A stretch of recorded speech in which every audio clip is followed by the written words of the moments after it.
Hey guys, this video is going to be about my end of season 2022 5x8 power washing trailer build.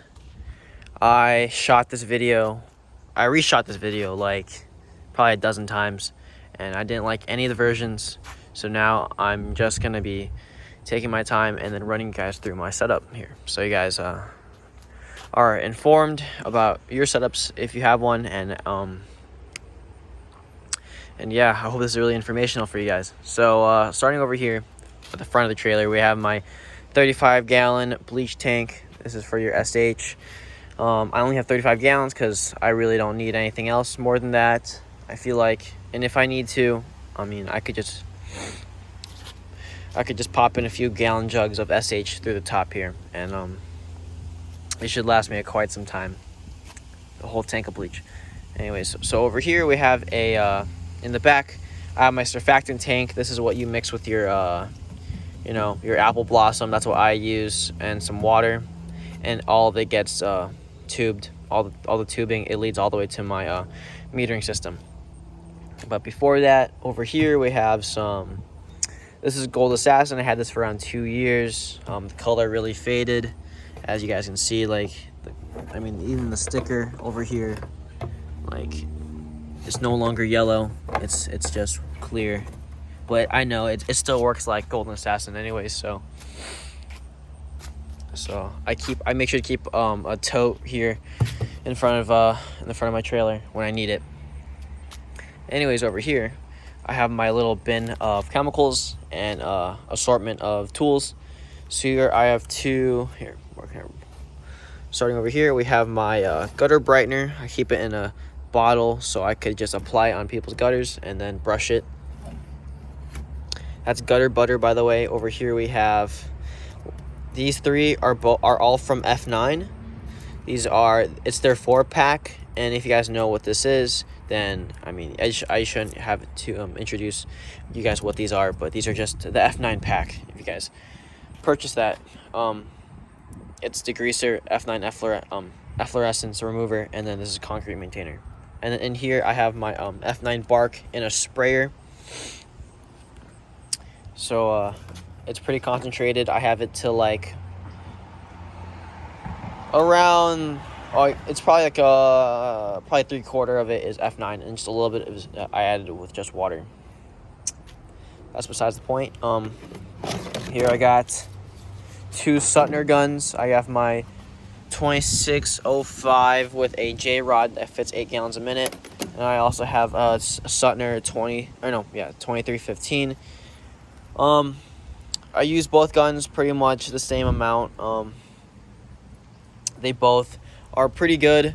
The Suttner, I mean, Suttner's just a Suttner, right? Everyone's used a Suttner before. It's standard. It's quality, right? And then I have the 2605. This stuff, I mean, they're both pretty much the same gun, in my opinion. This one has like some weird mechanism where it's supposed to be easy pull or something like that, but or relaxed action. I mean, I don't think it really makes a difference. So yeah, you can pick up a J-rod on pressurewash.com or something like that. I really don't use a J-rod too much, only on some flat surface cleaning, but I mainly use this guy right here. This is my half trident. It's an M5 twist, 7 to 12 gallon a minute. I believe it says it right there. And then I have a standard Davis shooter tip, which is, it's okay. It works like a shooter tip, to be honest with you guys. So, and then inside I have a little turbo nozzle in there, and then I have a little lance extender that I bought for a few bucks. I mean, this thing I rarely use, so it's just a waste of money. So don't buy lances if you don't need it, right? Over here, I basically disassembled my entire setup, because it's getting cold out and I have the sniffles, and it was the first week or so of October. Everything's pretty cold now because I live in Illinois. So you guys can see here, I have up here, this is my downstream box. I have basically how that works is, I mean, you have a little remote, or I have a little remote And basically, when I want to switch between water and chemical, I can just press on for chemical and off for if I want to just shoot straight water through my injector. It's pretty self-explanatory. You know what I mean, just switch it on and then it works.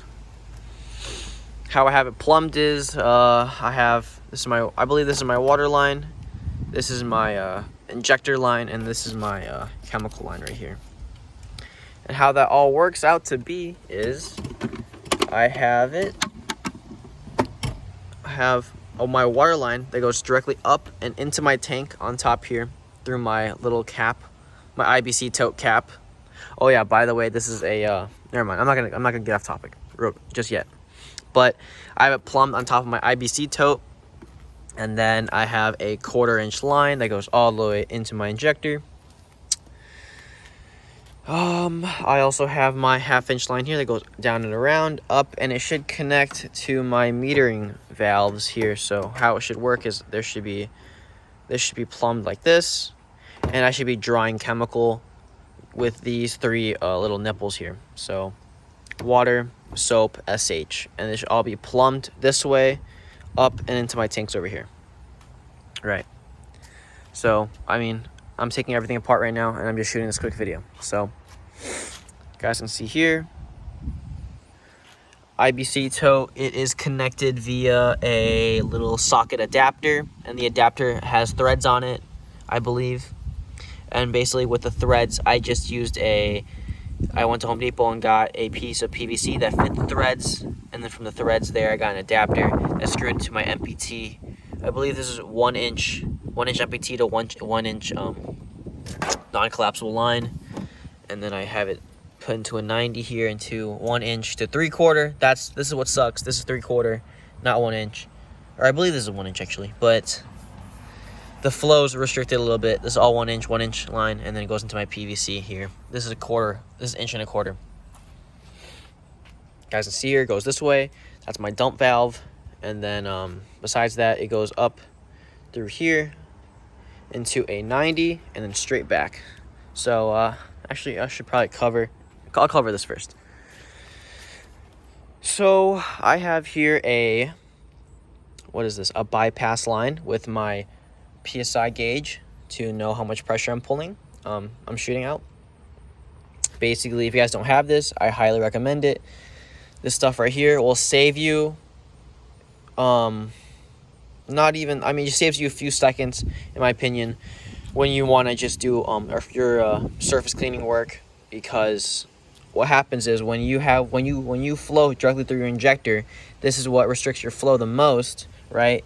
With powerful improvements, he says that he only gets 7 gallons a minute, but when he improves the flow, he gets around 9. So this bypass alone should free you up 2 gallons a minute, which is insane, and that's why I purchased it.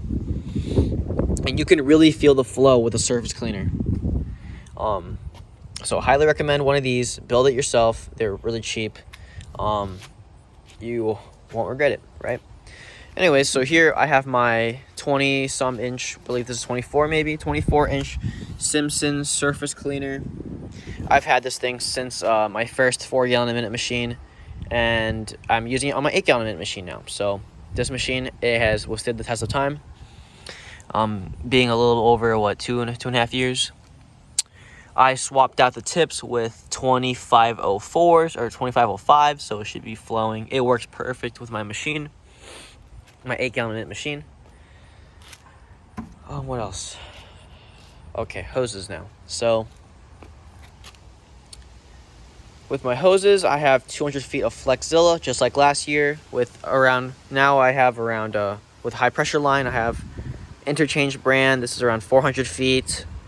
The first 100 feet is a whole 100-foot line, and the rest of them, they're just they're just 50s. And then my last line right now is 100 foot. So it goes 100, then 50, 50, then 100. So adds up to 300 then. What's wrong with my math? Oh no. Behind that, there's also another 100 feet of a different brand of hosing. So that's 400 feet. Anyways, so what else is there? Also, the Simpson stuff. This surface cleaner, I don't plan on changing it I don't plan on changing it in the future. This thing has, I don't think that surface cleaners make a big difference. It's all about the tips, I feel like, in my opinion. You can use any surface cleaner. It just depends on what tips you use, and I don't see any reason why anybody would spend another, like, what, $1,000 on a what is it, Whirl Away or something like that, when you can just buy this thing right here for, I mean, a few $100.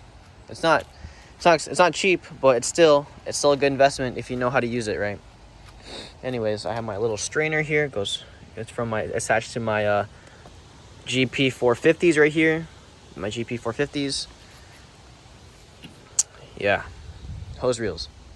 And then I have my handles on the left side here, like a weirdo. Anyways, on the back here, ooh, plug, like that, house washing.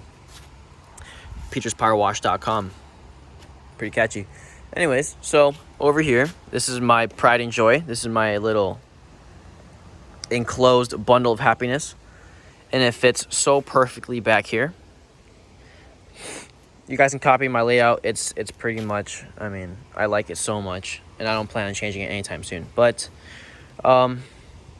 here we have a Honda GX690 8-gallon-a-minute machine. It is a belt-driven machine, and the cool thing about belt-driven machines is it actually charges my battery, which is so good for me. Because actually, no, it's kind of bad for me because I went out and I bought a Gen 5 Noco battery or charger, and it turns out I don't even use this because my machine already recharges my deep cycle battery. That's marine. So don't buy this if you have a belt-driven machine. But I mean, still buy it because I'm going to be storing this battery in the wintertime, so I need to keep this maintained. Anyways, so you guys can see here, 8-gallon-a-minute pump. Amazing. I mean, it should. I think in some cases that in some cases it could flow up to 9 gallons a minute, almost 10, and that's really what I'm hoping for. I really want that to be the case for me. That's why I installed a aftermarket general pump.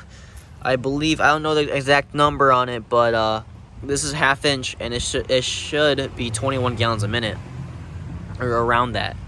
So the orifice in here is not 3/8. It's actually 2 inches. Or no, it's actually an inch, 1/2 inch actually. So here I'm running 1/2 inch line from my what is this? Bypass line, and it's going down and around, up and into my over there, my, what's that called? My bypass line.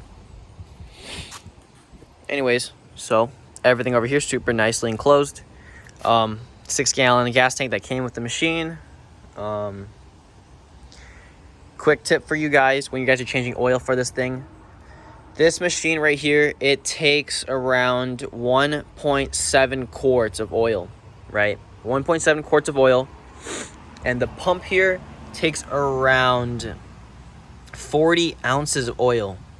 So if you guys buy this stuff, you need to buy the General Pump Series 100 oil, and you need to use approximately 2.5 cartons of that just to change this oil. To get the exact amount, you need 40 ounces flat. And then you guys can see here, my machine's on, running around 69 hours flat, giggity. Hey, all right. Anyways, extra gas tank right there if I need it. I mean, pretty cool. Everything fits in there so perfectly. You guys can see my little banjo strainer that comes all the way out here, and it's plumbed directly into my machine so beautifully. Anyways, last but not least, 275-gallon IBC tote I picked up for a few bucks. I mean, great investment. Don't go out and purchase those 125-gallon water tanks that cost you, what, $400, $300, $400, right? When you can purchase one of these for 60 bucks at your local, I don't know, Facebook Marketplace, right?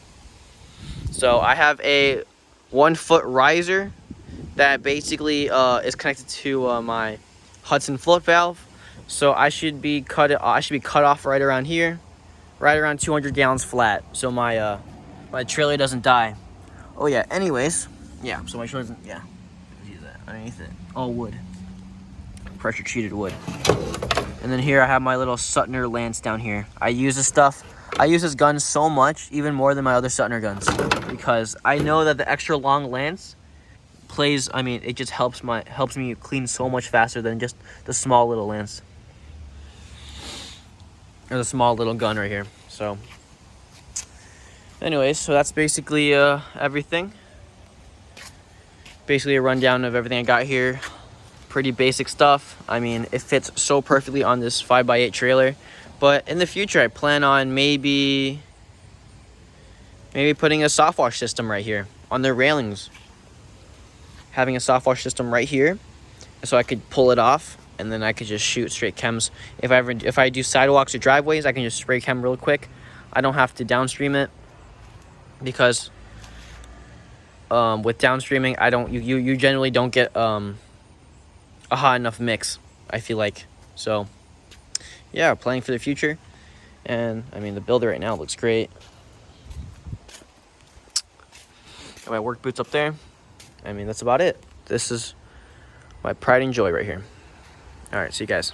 See you guys next year.